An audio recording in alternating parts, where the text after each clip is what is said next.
আমার ভাই কবরে খুনি কেন বাহিরে, আমার ভাই কবরে খুনি কেন বাহিরে। এই স্লোগান চলতেই থাকবে যতদিন পর্যন্ত খুনিকে ধরে এনে বিচার না করা হবে, ততদিন পর্যন্ত এই স্লোগান চলতেই থাকবে। হাদি ভাই ভালো মানুষ, ভালো লোক।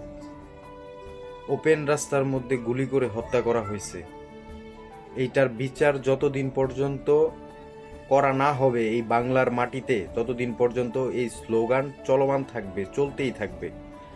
আপনাদের সবার কাছে একটা রিকোয়েস্ট থাকবে, আপনারা আন্দোলনে যোগ যদি না দিতে পারেন, আন্দোলনে যদি না থাকতে পারেন, আমার ভিডিও স্ক্রিনে দেখবেন একটা হ্যাশট্যাগ দেওয়া আছে, এই হ্যাশট্যাগ দিয়ে কমেন্ট করবেন। অনেক বড় বড় সেলিব্রিটি আছে বাংলাদেশে, অনেক বড় বড় পার্সন আছে যাদের মিলিয়ন মিলিয়ন ফলোয়ার্স, তারা এই ইস্যু নিয়ে কোনো কথা বলতেছে না, তারা হাদি ভাইয়ের ইস্যু নিয়ে কোনো কথা বলতেছে না। আমি ছোট একজন কন্টেন্ট ক্রিয়েটর, আমি ভিডিও আপলোড করলে 500-600 ভিউজ হয়, নিজের আবেগকে থামায় রাখতে পারতেছি না। জানি এই ভিডিওতেও ভিউজ হবে না, তারপরেও বাধ্য হলাম ভিডিও করতে। আপনাদের কাছে রিকোয়েস্ট থাকবে, আপনারা যারা আন্দোলনে যোগ দিতে পারতেছেন না, তারা অন্তত ভিডিওটি শেয়ার করে দিবেন এবং একটা কমেন্ট করবেন।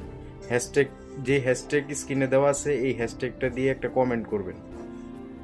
আমার ভাই কবরে খুনি কেন বাহিরে, এটা চলমান থাকবে, চলতেই থাকবে। হাদি হত্যার বিচার চাই, হাদি ভাই হত্যার বিচার চাই।